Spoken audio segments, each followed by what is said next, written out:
Senator McAllister. Senator McDonald. Madam Deputy Speaker, I rise in defence of freedom of speech and freedom of expression, not just for my colleagues, but for every single person in this place and indeed all of Australia. Western civilisation has been founded on the freedom to speak out, but Labor does not believe in free speech. Labor doesn't care about people, only ideologies that deny freedom for every parent, business owner, religious person and farmer. Surely the ability for every Australian to be fully engaged in this pandemic and its response is not only a good idea, but it is a necessary idea for our mental health and for our recovery from this situation. This is the most left-wing Labor opposition we have seen in decades, and after the last election it's lurched, if possible, even more to the left. They're quick to condemn Conservative politicians for speaking out, but silent when those of the left support Invasion Day, anti-Christian rhetoric, shaming of Conservative women and calls for quotas. How many Labor and Greens MPs support socialism, communism, violent left-wing groups such as Black Lives Matter and Antifa? Do these groups get to express their views but others can't? Labor's double standards are a joke. Now, I don't agree with the stance taken by Mr Christensen and Senators Rennick and Antic, but I will fight every day for their right to represent those Australians who share their views, because Parliament should be the one place where we can have an open and vigorous debate, where we can contest ideas. This idea that these people are calling for harm upon police and politicians is truly outrageous. It is certainly not the actions and words of these named members and senators. In fact, hundreds of thousands of Australians have raised these issues, have marched against mandates without incidents, because these are everyday men, women, children, from CEOs to pensioners, pilots, nurses, teachers. They are not enemies of the state. My office have taken scores of calls from doctors, nurses, tradies, truckies, lawyers, cleaners, parents, grandparents, dairy farmers and others against mandates. And I and others in this place have publicly supported that view, while Senators Rennick and Antic and Mr Christensen are showing their support in different ways.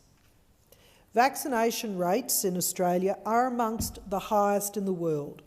Close to 90% of people are getting their advice, their health advice, from doctors, not from politicians.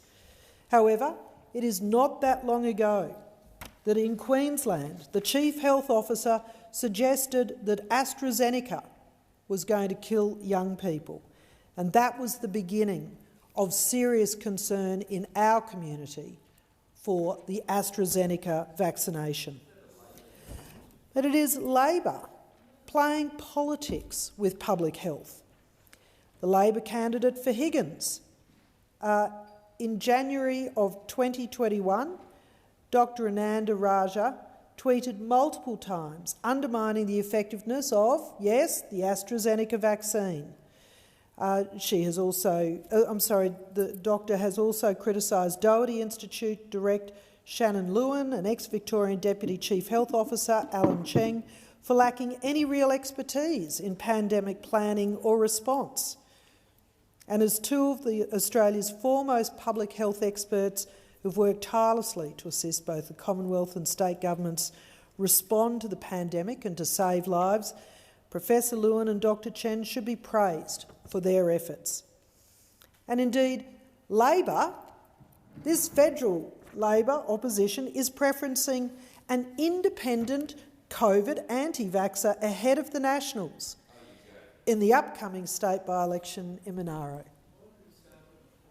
Extraordinary, the double standards. Now, to coin a now common phrase, how dare you? How dare you? How dare you in Labor look down on those people who have different views to you? Australians who hold different views, smear those with genuinely held concerns and beliefs as would-be thugs and murderers. You want to deny a person's lawful right to speak and protest because Labor is now the epitome of the new sneering elite. The unvaccinated are a minority, but they're not the correct type of minority for Labor, so their views and concerns don't matter.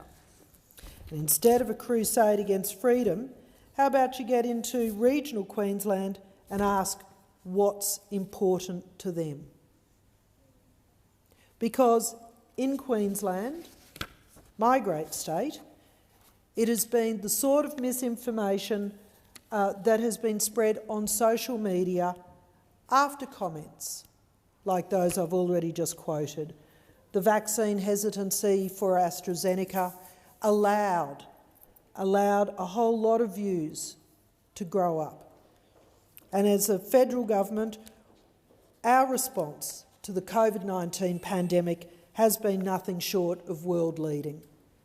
We were able to stem the tide of COVID in this nation, to allow time for people to become vaccinated, to save jobs and save lives, to ensure that we now have an unemployment rate down to 4.2%, that Australians are able to get off social security, to have a job, to engage in the world and the life that they want.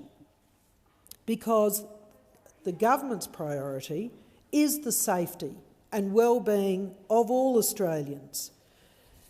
And to that end, have spent significant money and effort in combating misinformation. There is a COVID-19 misinformation portal, COVID-19 Mythbusting, on the australia.gov.au website that corrects myths and misinformation. The Department of Home Affairs reviews and refers online misinformation about COVID-19 to social media platforms to request its takedown. And $116.1 million has been committed to the national COVID-19 vaccine campaign. And we know that's been successful because look at our vaccination rates in this country.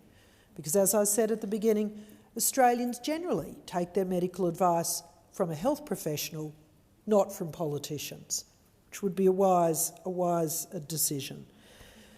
But this misinformation that's been allowed to spread has created genuine concern in people right across this nation.